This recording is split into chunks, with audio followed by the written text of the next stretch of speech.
Abra sua Bíblia no Evangelho de João. Evangelho de João. A Bíblia tem 66 livros, ok? A Bíblia protestante. A Bíblia dos católicos tem um pouquinho mais, alguns livros a mais, que foram colocados 1000 anos depois que o cânon bíblico foi fechado. São os acréscimos a Daniel, Esther, Macabeus, Baruque, entre outros. A Bíblia tem 66 livros, portanto. 39 do Velho, 27 do Novo. Na minha singela opinião, se todos os livros da Bíblia se perdessem e restasse apenas o Evangelho de João, só o Evangelho de João nos bastaria para conhecermos quem é Deus, quem é Jesus e a respeito da salvação. O Evangelho de João foi o último livro da Bíblia a ser escrito. Eu sou suspeito de falar do Evangelho de João, eu sou apaixonado pelo Evangelho de João. Um evangelho simples, muito simples, escrito com apenas 800 palavras. Qualquer pessoa que tenha um pouco de conhecimento de grego consegue ler o Evangelho de João no original. 800 palavras, segundo pedagogos, é aproximadamente o vocabulário de uma criança com a 5ª série. É um linguajar simples. Mas ao mesmo tempo que este Evangelho é simples, ele é de uma profundidade que você não consegue medir. Cada detalhe, cada palavra do Evangelho foi selecionada a dedo, para que você entenda quem é Jesus e você entenda quem é a salvação. Neste Evangelho, João não relata nenhum milagre de Jesus. Não há nenhum relato de milagre. Ao contrário, o Evangelho de João, ao invés de relatar milagres, ele relata 7 sinais, diz o Evangelho. Não é um evangelho de milagres, é um evangelho de sinais. Se você der uma olhadinha, por exemplo, no capítulo 2, no verso 11 do Evangelho, João diz assim: com o milagre das bodas de Caná, deu Jesus princípio aos seus sinais em Caná da Galileia. Agora note o capítulo 4, versículo 46. Desculpe, 48. Capítulo 4, verso 48. Disse-lhe Jesus: se porventura vocês não verem sinais e prodígios, de modo algum crereis. Capítulo 6, verso 2. Seguiam numerosa multidão que tinham visto os sinais. Percebem? É um evangelho de sinais. Não é um evangelho de milagres. Você pode perguntar assim, mas aqui tem um milagre das bodas de Caná, da cura do cego, do coxo. Tem milagres? Tem. Mas são mais que milagres. São sinais. A diferença básica entre milagres e sinais, para você nunca mais esquecer, é a seguinte: todo sinal é um milagre, ok? Todo sinal é um milagre, mas nem todo milagre, nem todo sinal, desculpa, todo sinal é um milagre, mas nem todo milagre é um sinal. Alguns milagres são simplesmente evidências da presença do diabo. O diabo também faz milagres, cuidado. O diabo na Bíblia chega a revelar o futuro para Saul, quando ele diz que Saul iria morrer outro dia. Jesus fala em Mateus, no capítulo 7, no verso 22 em diante, que no último dia, muitos diriam: nós fizemos muitos milagres em teu nome. E Jesus vai dizer: eu não conheço vocês. Então, cuidado, porque nem todo milagre é um sinal da presença de Deus. Bom? Nem todo milagre é um sinal da presença de Deus. Tá bom, querido? Agora, os sinais relatados neste Evangelho são sinais da evidência divina. Quais são eles? São 7. No capítulo 2, Jesus ele transforma a água no puro suco da vinha. O puro suco da vinha é o vinho. Ele transforma a água em vinho nas bodas de Caná. No capítulo 4, no verso 46, ele cura o filho do oficial do rei que estava doente em Cafarnaum. No capítulo 5 está o terceiro sinal. Ele cura um paralítico que não andava há 38 anos junto ao tanque de Betesda. No capítulo 6, ele multiplica pães e peixes e anda sobre o mar. O quarto e quinto sinal. No capítulo 9, ele cura um cego de nascença. E no capítulo 11, ele ressuscita Lázaro. 7 sinais de que Jesus é Deus. Ok? Eu poderia me deter mais nos sinais, mas nós temos mais coisas para falar. Só note que desses 7, 4 são curas pessoais. A cura do filho do oficial do rei, capítulo 4. A cura do paralítico, capítulo 5, a cura do cego, capítulo 9, e a ressurreição de Lázaro, capítulo 11. Em nenhuma dessas curas pessoais Jesus pôs a mão, já perceberam? Depois leia em casa com detalhe, com cuidado. Em nenhuma dessas curas pessoais, dessas 4 das 7, as outras são gerais, em nenhuma dessas Jesus põe a mão, ele cura só com o poder da palavra. Ao coxo, no capítulo 5, ele se levanta, tirando, ele nem ajuda o coxo a se levantar. No capítulo 4, verso 46, ele cura, ele está em Caná, ele cura o menino que está em Cafarnaum, mais ou menos 40 quilômetros de distância. Ele cura o menino. Quando o pai está indo, já descobre que o menino está curado. Crendo na palavra de Jesus, ele vai. No capítulo 9, embora ele toque os olhos do cego, porque ele unta com lodo os olhos do cego, o cego não passa a ver. Ele passa a ver quando ele crê na palavra e vai se lavar no tanque de Siloé.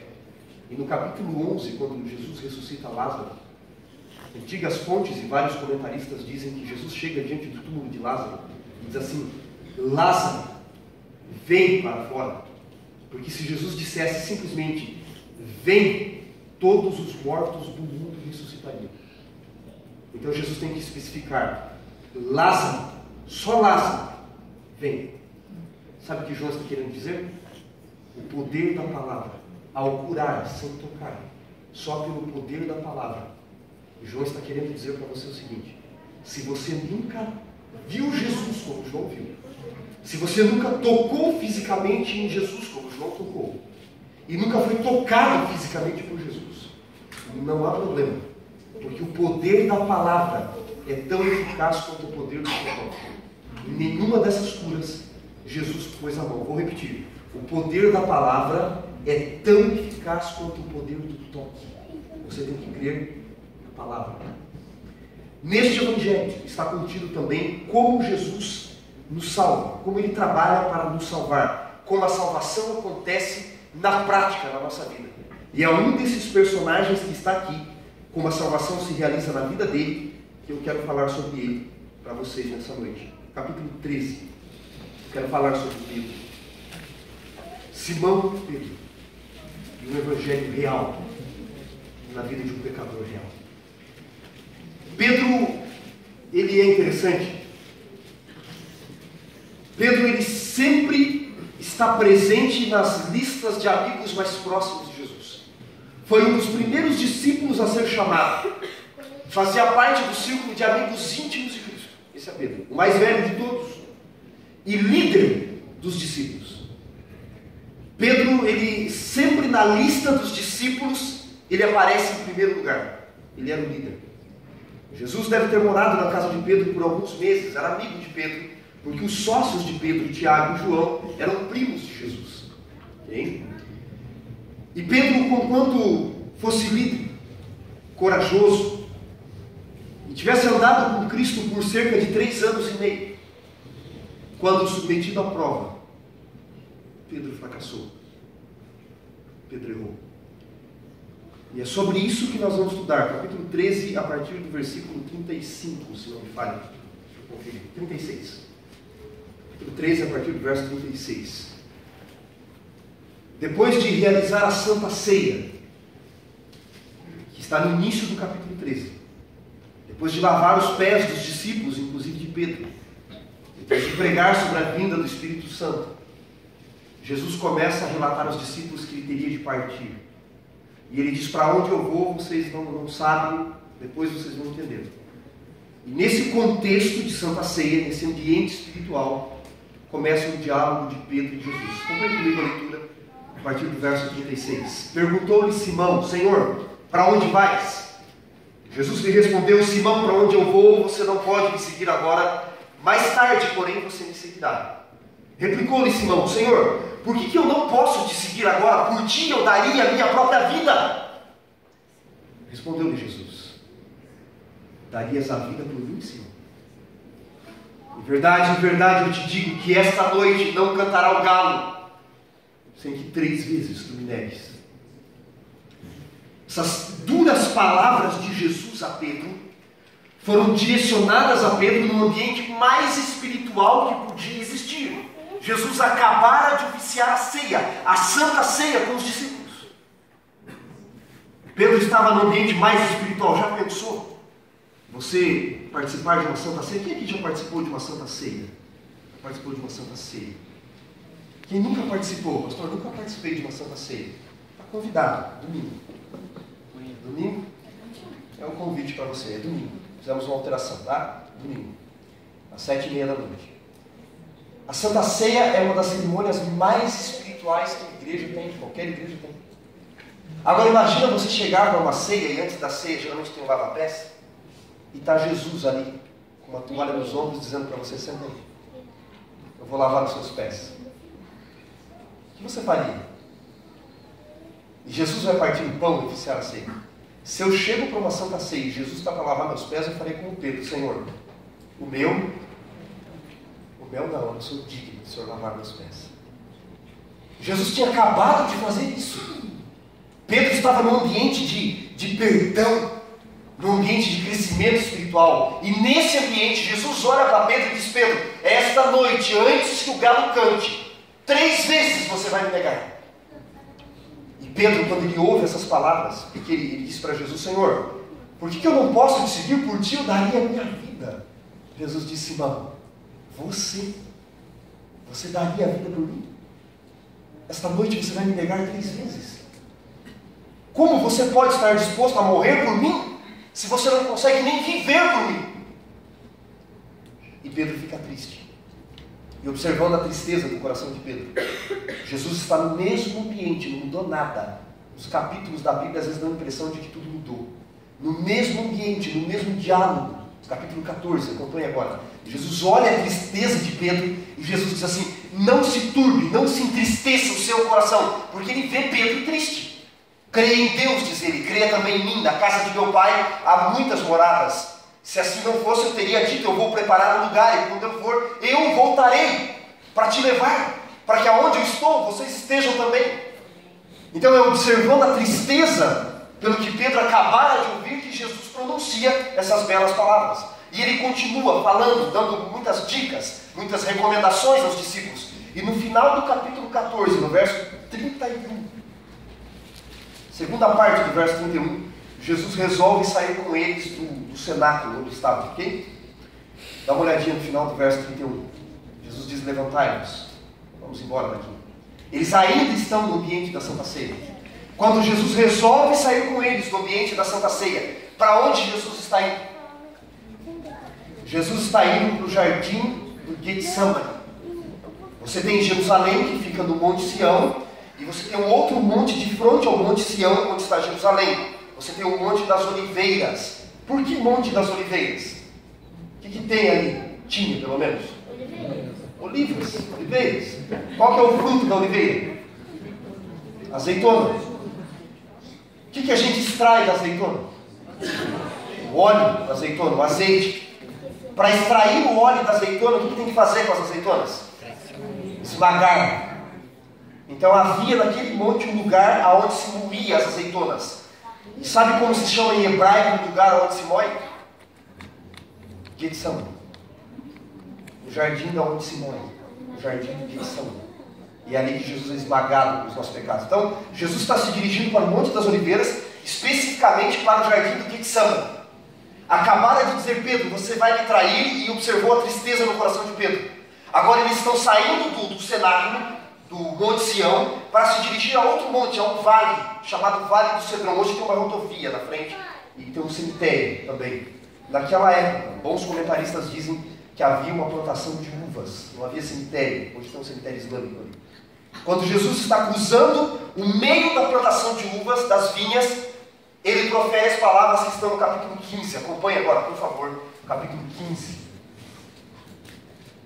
Verso 1, ele diz assim: eu sou a videira. Ele está no meio da plantação de uvas. Eu sou a videira verdadeira, o meu pai é o agricultor. Agora notem o verso 2. Todo ramo que estando em mim não der frutos, o que ele faz? Ele corta. Vamos parar aqui por enquanto. Jesus está dialogando com quem? Com os discípulos, é verdade. Mas dentre os discípulos, especialmente com quem? Que ele vinha falando, desde o final do capítulo 13. Pedro. Ele diz: Pedro, você vai me trair, você vai me negar. Pedro, não se entristeça por isso, não fique triste, confie em mim. E agora, se dirigindo para o monte do Getsemane, para o Monte das Oliveiras, o jardim do Getsemane, Jesus olha para Pedro, os discípulos, discípulos, especificamente para Pedro, e diz assim: deixa eu aproveitar que eu estou no meio da plantação de uvas e falar mais uma coisinha para vocês. Eu sou a videira verdadeira. O meu pai, ele é o agricultor. O ramo que estiver em mim e não dar frutos, o que meu pai faz? Meu pai corta. Se eu fosse Pedro, eu diria assim: Senhor, para tudo. Slow motion, né? Slow motion agora. Pensa aí, peraí. Eu vou lhe trair. Se eu vou lhe trair, eu não vou dar bons frutos. Se eu não dou fruto, o Senhor corta. O Senhor corta, eu vou lhe trair, não vou dar frutos. Aí eu voltaria à câmera normal.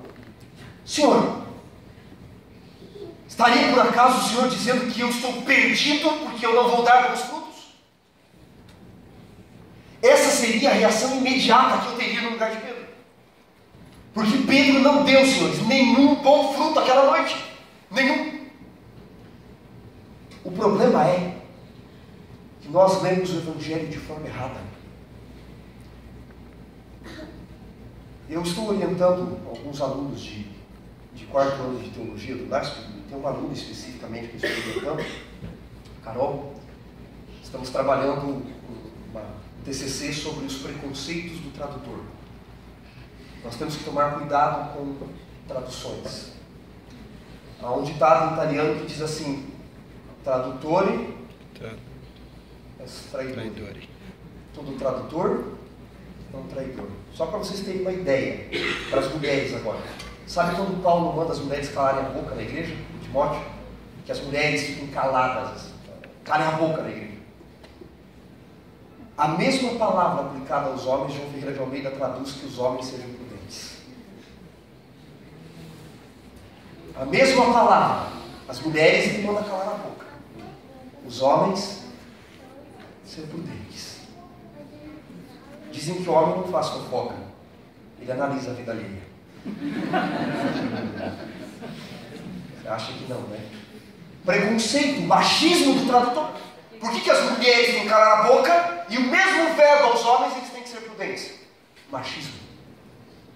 Então cuidado com o tradutor. João Ferreira de Almeida foi um excelente tradutor, salvo algumas questõezinhas. Então cuidado, porque traduzir não é um negócio tão simples. Eu trouxe aqui no original para vocês verem. Tá?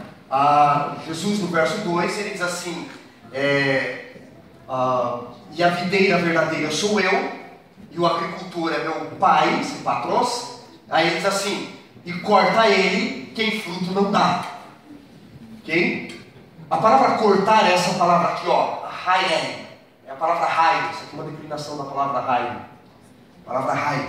Agora nota, o Novo Testamento foi escrito no original em grego. João Ferreira de Almeida, que não era padre, por favor, tá? Eu vejo pessoas dizendo: o padre João Ferreira de Almeida traduziu a Bíblia. João Ferreira de Almeida nem católico era, muito menos padre, tá? João Ferreira de Almeida, quando ele traduziu a Bíblia do grego, no caso, do Novo Testamento, para o português, ele fez o melhor que ele pôde. Mas traduzir é trair. Quem tem uma boa noção de outra língua aqui? Pastor, eu entendo bem outra língua. Eu não pedi para você falar nada, tá? Fique tranquilo. Bom? Uma pessoa ou outra. Quem fala bem uma língua, você fala bem inglês, sabe que traduzir não é um negócio fácil. Algumas vezes era melhor não ter tradução. Porque há palavras que nunca terão um sentido completo na nossa língua. Você sabe bem disso.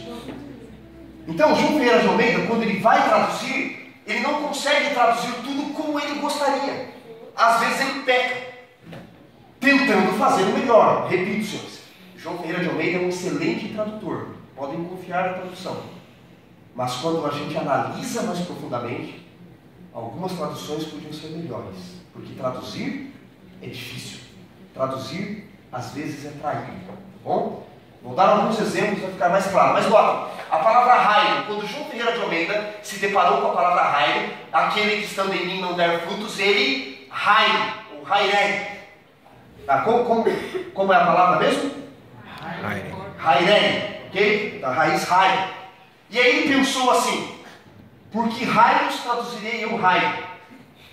Traduzir não é fácil, porque se você olhar nos melhores dicionários de grego para o português, raio tem no mínimo 4 possibilidades de tradução. Raio pode ser traduzido por erguer, por levantar, por sustentar e cortar. Mas cortar é sempre a última opção de tradução da palavra. Sempre. A última opção. Por exemplo, se você olhar João capítulo 3, versos 14 e 15, Jesus diz assim: assim como Moisés levantou, é a palavra raio, a serpente no deserto, importa que o Filho do Homem seja raio, levantado. Ali ele traduziu por levantar. Aqui João Ferreira de Almeida traduziu, está assim na sua Bíblia, dê uma olhada: todo ramo que estando em mim não der frutos, ele corta. Aí eu pergunto, está errado traduzir raio por cortar? Não, porque pode ser traduzido por cortar. Mas seria a melhor opção de interpretação cortar? Não. Se eu pudesse, com todo respeito a Ferreira de Almeida, reescrever o Novo Testamento em português, na versão Wanderson, revista e corrigida, e meio maluca também, eu traduziria o capítulo 15 assim, acompanhe comigo desde o verso 1. Eu sou a videira verdadeira e meu pai é o agricultor. Todo ramo que estando em mim não der frutos, ele levanta. Eu preferiria traduzir desta forma: o ramo que estando em mim não der frutos, ele levanta. E eu já vou explicar por quê. Nota, vocês podem continuar confiando em Ferreira de Almeida, tá? Mas eu preferiria traduzir aqui por levantar, por cortar. Vamos imaginar o seguinte, que vocês aqui, ninguém fala português, todos falam inglês, mas estão estudando português, tentando aprender. E português é uma língua meio complicadinha para a gente aprender. Se você aprendeu a falar português, você pode falar qualquer língua do mundo, é só você se dedicar um pouco. Até tem a história de 2 americanos que estavam estudando português, estudaram por 2 anos português e falaram: bom, vamos para o Brasil agora para ver se a gente sabe falar, né? E pegaram um avião direto para Belo Horizonte. Conhece Belo Horizonte? Chegaram em Belo Horizonte, no aeroporto. Tem algum mineiro aqui? Eu amo Minas, tá? Mas que é difícil entender algumas coisas. Convenhamos. Chegaram no aeroporto, 2 funcionários lá no café, preparando o café de madrugada, e eles se aproximaram, disseram: vamos ouvir, né? Aí eles preparando um café, um olhou para o outro e disse assim: pode pôr, posso? Uai, pode pôr. Pegaram o voo e voltaram aos Estados Unidos, porque pensaram: não sabemos nada, né? Um colega que morou muito tempo em Londres trouxe um amigo para cá, disse que um dia um amigo chegou para ele e falou assim: o que é censa? Ele falou: não existe essa palavra em português. Ele falou: existe. Não existe, censa. Ele falou: não, estava no ônibus, o rapaz falou assim: censa. Complicado. Agora imagina um mineiro no ônibus lotado, o que ele falaria? Brincar com os mineiros um pouco. Traduzir não é algo fácil. Então imagine que vocês não sabem direito o português. E eu peço para vocês interpretarem a seguinte frase para mim. Pastor Magela, ele foi até a Mangueira. E eu pergunto para vocês: aonde o pastor Magela foi? Rio de Janeiro. Aí você diz assim: depende. Pode ser que ele tenha ido beber água, não pode? Pode ser que, embora a palavra seja mangabeira, alguns confundem com mangueira, ele tenha ido colher fruta. Ou se ele estiver no mês de fevereiro no Rio de Janeiro, para onde o pastor Magela foi? Ah, pastor, foi até a Mangueira, né? Fazer um sambinha de Jesus. Tem, cuidado. Vocês perceberam que uma palavra pode ter vários sentidos? E não estaria errado alguém traduzir por foi beber água, foi colher fruta, foi sambar, porque pode ser, pode ou não pode? Então não estava errado ele traduzir desta forma. Agora notem por que eu prefiro traduzir por levantar. E isso aqui muda a concepção de evangelho, não só na vida de Pedro, mas na minha e na sua vida. Vamos narrar o que aconteceu naquela noite. Quando eles passam pelo vale do Cedron e vão até o jardim do Getsemane, Jesus tenta orar com os discípulos e Pedro dorme quando deveria orar. Logo em seguida, algumas horas depois, chega uma escolta para prender Jesus com Judas à frente. Judas se aproxima de Jesus e dá um beijo no rosto de Jesus. É o costume do Oriente. Jesus olha para Judas e diz: com um beijo você vende o seu mestre. Judas vendeu Jesus por 30 moedas de prata. Era o preço de um escravo. Era o que Jesus valia para Judas. O preço de um escravo. Quanto Jesus vale para você? Menos que para Judas? Pense. Quando prendem Jesus, os discípulos fogem. Mas Pedro, ele tinha feito uma promessa. Qual foi? Ainda que todos te abandonem, por ti eu vou dar a vida. E Pedro arranca a espada de um soldado. É a mesma coisa que arrancar uma arma de um policial treinado para isso. E Pedro mira no pescoço do soldado, de mal com o soldado. Mas Pedro era pescador, não sabia. Mesma coisa se eu pegar uma arma aqui, eu viro aqui, o tiro sai lá. Eu já tentei. Me deram arma para pegar tiro ao alvo. O irmão, no acampamento, levou uma arma de chumbo e ele acertava todas, tinha sido do exército. E eu mirava e dei uns 30 tiros, não acertei um. Pedro era ruim com arma. Pedro era pescador. Pedro mira o pescoço e acerta a orelha. Mas Pedro tenta. E aí Pedro foge. E o Evangelho de Lucas diz que Pedro tentou cumprir a promessa, ele tentou seguir Jesus de longe. Há alguém aqui que está seguindo Jesus, mas de longe? Não quer compromisso? Não quer ficar perto? Não, eu adoro Jesus. Ele lá e eu cá, de longe.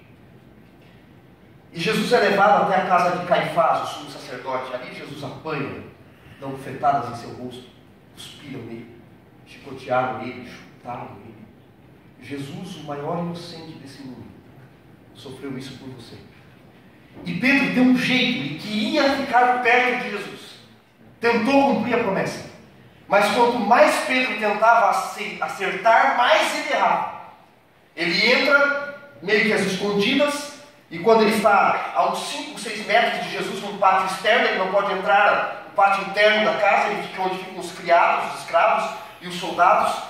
Era uma noite fria, ele se aproxima da fogueira, tenta se aquecer, e uma criada olha para Pedro e diz assim: você mesmo, você estava com ele.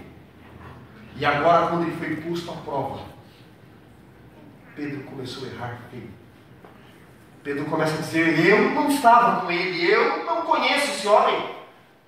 E mais uma outra criada, e um outro soldado: você estava com ele, o seu jeito de falar te denuncia, você é um seguidor dele. E Pedro começa a negar. O Evangelho de Marcos não diz que Pedro negou Jesus. O Evangelho de Marcos diz que Pedro amaldiçoou Jesus.